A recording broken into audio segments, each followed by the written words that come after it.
Vēl nesen šajā pagalmā auga iedzīvotāju stādīti bērzi, bet šobrīd no tiem palikuši vien celmi.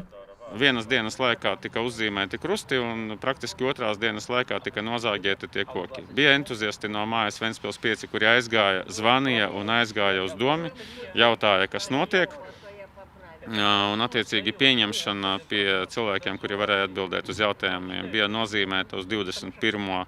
aprīli, bet atnākot uz mājām, cilvēks konstatēja, ka bērzi jau ir nogriezti.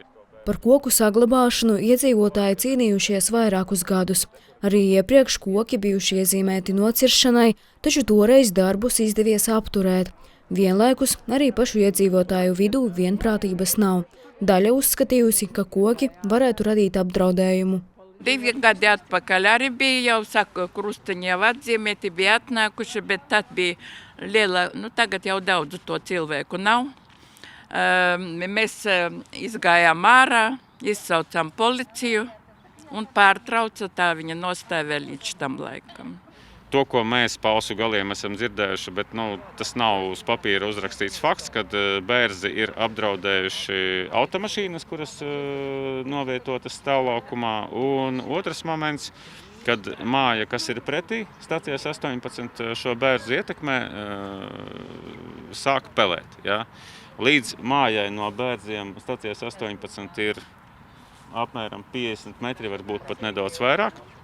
Bērzu augstums ir maksimāli pieļauju 20 metri. Tas ir, varbūt viņi arī nav 20 metri, jā, nebija. Un nekādā veidā, protams, tie bērzi nevarēja ietekmēt pelējumu uz mājas stacijas 18 fasādes. Tas nav iespējams. Tikmēr pašvaldībā skaidro, koki auguši uz pašvaldībai piederošas zemes un pieņemts lēmums tos nozāģēt, jo tie atzīti par potenciāli bīstamiem. Dažādu dabas procesu ietekmē, stiprs vējš un citi, pastāv atsevišķu koka daļu vai visa koka nolūšanas risks, radot bīstamas situācijas blakus esošajam īpašumam un cilvēku drošībai. Mēs paši šeit dzīvojam 20 gadus, ir redzētas dažādas vētras, un mums kā reiz logi ir uz šo mājas pusi, kur mēs redzējām šos bērzus vienmēr. Un nebija situācijas, tad, kad šie bērzi būtu lausti, būtu atkrituši kaut kādi lieli zari vai vēl kaut kas.